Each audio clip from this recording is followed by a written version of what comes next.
চট্টগ্রামে কুকিচিন নামক একটা সশস্ত্র সংগঠনের রাষ্ট্রদ্রোহী সন্ত্রাসী সংগঠনের ড্রেস পাওয়া গেছে।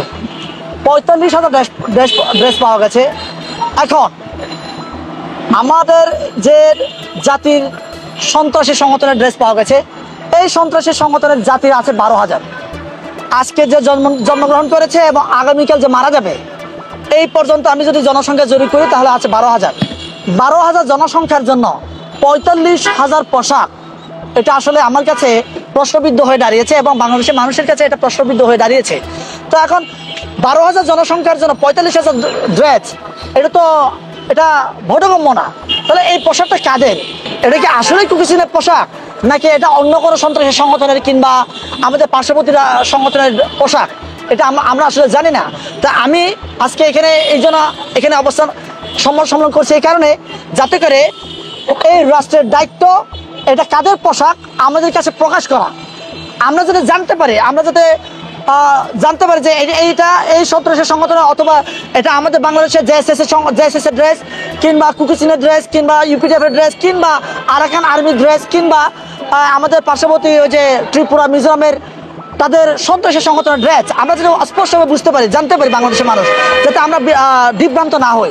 কিন্তু আজকে আমরা দিগ্ভ্রান্ত হচ্ছি এবং আমাদের এই পার্বত্য চট্টগ্রামে যে সমস্ত দেশপ্রেমিক ভাইরা আছে, আমার এই যে কুকি, আপনারা যেটা জানেন, কুকি বম, বাংলাদেশে বম নামে পরিচিত। এই বম জাতির অনেক ভাই বাংলাদেশকে ভালোবাসে, বাংলাদেশকে লালন করে, বাংলাদেশকে ধারণ করে। তাহলে যারা কিনা এই বাংলাদেশকে ধারণ করে তারাও আজকে কি ওই সন্ত্রাসীর নামে তালিকাভুক্ত হয়ে যাচ্ছে, কারণ ওদের সংখ্যায় আছে ১২,০০০।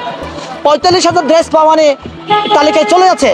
তাই আমি সুস্পষ্টভাবে এই দেশের মানুষের কাছে, সরকারের কাছে আমার উদাত্ত আহ্বান থাকবে, তাদের মুখোশ উন্মোচন করা হোক।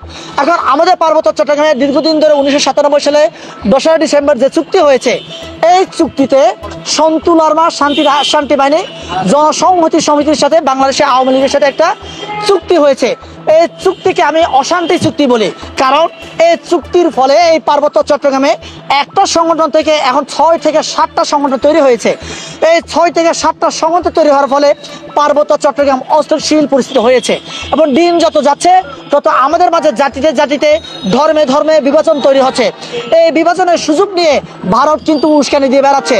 এই উস্কানির ফলে এখন আমাদের পার্বত্য চট্টগ্রামে সেই সন্তু লারমা দীর্ঘ ২৮ বছর শেখ হাসিনার সাথে চুক্তি থাকার পরেও কিন্তু প্রকাশ্যে সে কিন্তু ভারতে এরকম রাষ্ট্রীয় সফরে যেতে পারেননি, কিন্তু সে বলেছে চিকিৎসার নামে রাষ্ট্রীয় সফরে গেছে। আজও সে ভারতে অবস্থান করছে, শেখ হাসিনা ভারতে অবস্থান করছে, আমাদের সেই সন্তু লারমাও ভারতে অবস্থান করছে। তাহলে সন্তু লারমা, শেখ হাসিনা এবং মোদি, এরা কিন্তু উভয়ে এই তিনজনেই বসে কিন্তু বৈঠক করে বাংলাদেশের বিরুদ্ধে চক্রান্ত করছে। এটার ফল হিসেবে আমাদের এই যে চট্টগ্রামে কুকিচিনের ড্রেস পাওয়া এই ষড়যন্ত্র কিনা আমাদের কাছে সন্দেহ প্রকাশ পাচ্ছে।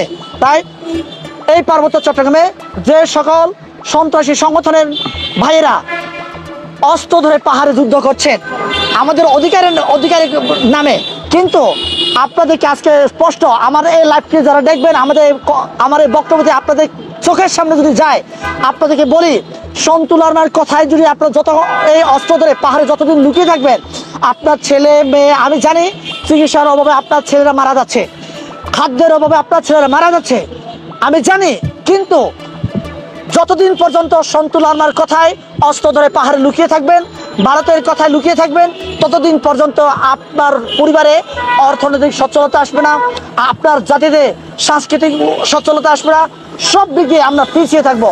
আপনাকে ব্যবহার করে এই সন্তু লারমারা, তার আত্মীয় স্বজন, পার্বত্য চট্টগ্রাম আঞ্চলিক সংগঠনের নেতাকর্মীরা আপনাদেরকে ব্যবহার করে এরা এই সিনেমা বসে তাদের আত্মীয় স্বজনকে ইউরোপ আমেরিকায় পাঠিয়ে আপনার ঊর্ধ্ব অলঙ্গ অবস্থায়, এই যে অগাস্তিনা চাকমার কথা যদি বলি, আপনার আমাদের পার্বত্য চট্টগ্রামে প্রতিনিধিত্ব করছেন, সে ঊর্ধ্ব অলঙ্গ অবস্থায় আমাদের পার্বত্য চট্টগ্রামে অবাঙালিদের প্রতিনিধিত্ব করছেন।